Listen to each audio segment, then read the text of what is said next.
بسم اللہ الرحمن الرحیم۔ السلام علیکم ورحمۃ اللہ وبرکاتہ۔ اللہ تعالیٰ آپ سب کو خوش رکھے۔ یہ اسپیشل ویڈیو انجینئر محمد علی مرزا کے بارے میں بنانی پڑ رہی ہے، لیکن اس کا مقصد تھوڑی سی ریئلسٹک بات کرنے کا ہے۔ مطلب اس وقت جو کچھ چل رہا ہے نا، اس پہ نہیں ہے، جینوئن بات کرنے کا ہے۔ اور جس طرح ہر دینی بندے کا یا دین سیکھنے والے بندے کا تعلق انجینئر سے اور باقی علماء اکرام سے ہے، انجینئر عالم نہیں ہے، ذہن میں رکھنا۔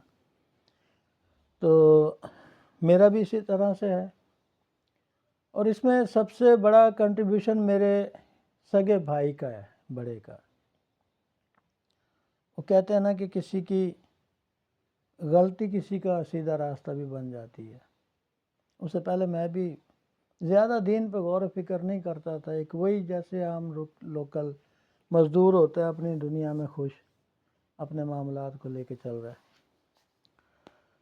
تو بڑے بھائی سے کچھ ایسی دین پہ جیسے لوگوں کی آپ اکثر باتیں ہوتی ہیں، تو پھر وہ کچھ بات اس کے منہ سے غلط نکلی تھی، جو میرے لیے ظاہر ہے بڑوں کی غلطیاں بھی چھوٹوں کے لیے سبق ہی بن جاتی ہیں۔ تو الحمدللہ کہ اس کی وجہ سے میں کافی چیزیں پھر سرچ کرنے لگا۔ اس طرح ہی سرچ کرتا تھا جیسے آج کا نوجوان ہے، وہ جس کی بھی ویڈیو سامنے آئی دیکھ لی، جس کی بھی اتھینٹسٹی کا پتہ ہی نہیں۔ تو ایک بات کسی کی سنی، اگلی بات وہی بات کسی اور سے سنی، تو اس کا رنگ ہی چینج تھا، پھر تیسرے سے۔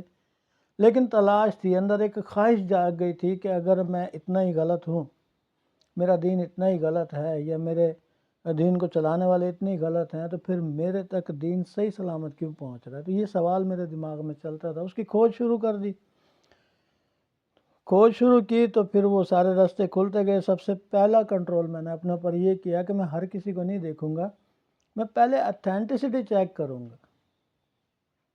چیک کرنے کا پہلا ایک ہی طریقہ تھا کہ آپ کاؤنٹر چیک کریں گے۔ کاؤنٹر چیک میں یہ ہے کہ آپ نے حدیثیں چیک کرنی ہے جو وہ کوڈ کر رہا ہے۔ پہلا چیک یہ کرنا ہے کہ جو بندہ بات کر رہا ہے کیا وہ ساتھ ریفرنس دے رہا ہے۔ اگر وہ ریفرنس دے رہا ہے تو پھر آپ اس ریفرنس کو صرف یہ نہیں کہ اس نے کہہ دیا کہ فلاں حدیث صحیح مسلم میں یا صحیح بخاری میں یا ابن ماجہ میں، آپ نے جو ہے نا دیکھی اور اس نے جو نمبر بتا دیا، آپ نے کہا ہاں جی اس نے ریفرنس دے دیا، ٹھیک ہے۔ نہیں، اس نمبر کو لے کے وہ حدیث کھولنی بھی ہے، چیک بھی کرنی ہے، ایپس ہر کسی کی موجود ہے۔ خیر اسی طرح کرتے کرتے مجھے انجینئر علی مرزا ٹکر گیا۔ سب سے زیادہ ویڈیوز بھی تو مجھے بڑا اچھا لگتا تھا۔ کچھ دنوں میں اس کو سننے کے بعد مجھے ایسا لگنے لگا کہ میں ایک مجاہد ہوں جس نے دین کا ٹھیکہ اٹھا لیا ہے، اور پھر میں لوگوں سے بحث کرتا تھا۔ بحث مطلب یہ کہ کوئی بات آتی تو سامنے تو میں چڑھائی کر دیتا، اور اگلے کی بات نہیں سننی، خود اپنی سنائی جانی، اور دلائل کہاں سے دینے؟ انجینئر نے جو کچھ کہا تھا اس کو جج کرنا۔ یہ فیلنگ اس آدمی کی ہوتی ہے کہ جو نیا نیا مسلمان ہوا ہو، جینوئنلی نواں نمازی ہوتا ہے نا، پانی دا اجاڑا نواں نمازی مثال۔ 1.5 سال کے عرصے میں مجھے محسوس ہونے لگا کہ میں کرنا کیا ہے اور میں کر کیا رہا ہوں، کیونکہ انسان جب تک اپنے دماغ کے اس کو نہیں استعمال کرے گا نا، وہ جتنا مرضی خود کو دیندار سمجھ کے رات کو سو جائے کہ میں نے فلاں کی لڑائی دیکھی اور میں نے آج دین کی بات سن لی۔ کوئی لڑائی دیکھنا مسلمان کا شیوا نہیں ہے۔ مسلمان کا شیوا صرف صحیح اور غلط کے درمیان میں، صحیح اور غلط، اچھا یا برا نہیں، صحیح اور غلط۔ اگر اچھے برے کی ڈیفینیشن میں جائیں گے تو اچھے برے میں تو یہ ہے کہ جو ڈاکو بھی ہے نا، وہ اپنے لیے اچھا کر رہا ہے، دوسروں کے لیے برا کر رہا ہے۔ ڈاکو صحیح ہے یا غلط ہے، یہ بات ہے صحیح، اس میں سے نکالو کیا وہ صحیح کر رہا ہے یا غلط کر رہا ہے، تو پھر وہ غلط کر رہا ہے۔ ابو جہل کی مثال ہے، ابو جہل کی مثال ہے صحیح اور غلط کے اندر۔ اگر ابو جہل کو اچھے برے میں تولو تو وہ اپنے قبیلے کے لیے اچھا تھا، ان کے لیے لڑتا تھا۔ صحیح اور غلط میں ابو جہل صحیح پہ نہیں تھا. خیر پھر اس کا انجام بھی ویسے ہی ہوا. تو مجھے پھر محسوس ہوا کہ دین ایک مٹھاس کا نام ہے، ایک ایسی چیز جو آپ کے دماغ کے اندر سکون پیدا کر دے، مطمئن کر دے. انسانی جو جسم ہے نا، دنیا میں مطمئن نہیں ہو سکتا. یہ ہر چیز سے اینٹی ہے. کھانے سے یہ اینٹی ہے، نیند سے یہ اینٹی ہے، جاگنے سے یہ اصل میں اینٹی ہے. یہ بالکل یعنی کہ یہ مخالف ہے، نیند کے مخالف ہے. یہ جب جاگ کے تھکتا ہے تب سوتا ہے، جب سو کے تھکتا ہے جب جاگتا ہے. انجینئر علی مرزا کی جو ساری نظام جو ہے نا، وہ اس طرح سے تھا کہ جب تک یہ اس طرح کی باتیں کرتا تھا بڑا اچھا لگتا تھا. اس کی مین چیزیں میں بتایا تو ویڈیو لمبی نہ ہو جائے. اس کا کلیم کیا ہے یہاں سے جج کیا جائے گا. اس کا کلیم ہے کہ میری چندہ بک نہیں ہے اور یہ آنر ہے. اس کو سننے والا جو وہ لڑکا ہے نا، وہ 18 20 25 سال کا ہے، یا کچھ 30 سال سے اوپر جا کے جو نا بہت ہی کم لوگوں میں رہ جاتی ہے.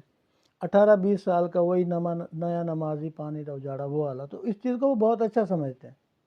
میری چندہ بک نہیں ہے، میرا کوئی مدرسہ بھی نہیں ہے. یہ کس کا احترام ہے پتہ ہے؟ یہ ان فرقوں کا احترام ہے جن کی چندہ بک ہے اور جن کے مدرسے ہیں. دین کا احترام نہیں ہے. سب سے پہلے صحابی کون ہے؟ حضرت ابو بکر. سب سے پہلا چندہ دیا ہے. حضرت بلال حبشی کو آزاد کرایا. نبی کریم صلی اللہ علیہ وسلم چندے کی اپیل کرتے تھے. نہیں، اپیل نہیں کرتے، سوری، اللہ معاف کرے، حکم دیتے تھے اب چندہ اکٹھا کرنا ہے. خود چندہ اکٹھا کرتے تھے. مسئلہ آتا ہے چندے کی ڈسٹریبیوشن پہ. اس نے کیا ڈیزائن کیا کہ میری چندہ بک ہی نہیں ہے، میں چندہ ہی نہیں لیتا. پہلی سنت ہی اڑا دی. کس کے احترام میں؟ فرقوں کے احترام میں. یہ کہاں سے ثابت ہوتا ہے؟ یہاں سے کہ یہ اپنے اسٹوڈنٹس کو کہتا ہے کہ انہی کو چندہ دو، انہی کے پیچھے نماز بھی پڑھو. اور اب میں تمہیں بتاتا ہوں کہ فلاں فرقہ منکر ہے، فلاں فرقہ منافق ہے، فلاں فرقہ مشرک ہے. میں نے بتا دیا. اب تم میں حکم ہے کہ تم ان کے پیچھے نماز بھی پڑھو اور انہی کو چندہ بھی دو. کس کا احترام کیا؟ چندہ بھی وہ لڑکا اسی کو دے گا، نماز بھی اسی منافق یا مشرک یا جو بھی ہے وہ اس کے پیچھے پڑے گا، تاکہ وہ پھلتے پھولتے رہیں، اس کے گربان تک ہاتھ نہ آئے. یہ اصل حقیقت ہے. نبی کریم صلی اللہ علیہ وسلم، حضرت عمر فاروق، حضرت ابو بکر صدیق، حضرت عثمان علی، مولا علی، جتنے بھی خلفاء گزرے ہیں، تمام کا سب سے پہلا کام ہی خزانے کی حفاظت کر کے اس کی ڈسٹریبیوشن کرنا تھا. اس نے کیا کیا؟ سنت کو اڑایا ہے ان کو پانی دینے کے لیے. پھر ایک فرقے کو ذلیل کرتا تھا، اس کی ڈھال میں دوسرے فرقے کے دلائل لیتا تھا. دوسرے فرقے کو ذلیل کرنے کے لیے تیسرے فرقے کے دلائل، تیسرے فرقے کو ذلیل کرنے کے لیے چوتھے کے دلائل. سمجھ رہے ہیں؟ لہجہ سخت تھا، سب کچھ. مجھے محسوس ہوا کہ میں اس کا مجاہد بنا ہوا ہوں، دین کا نہیں. آج کا لڑکا بھی یہی سوچ رہا ہے.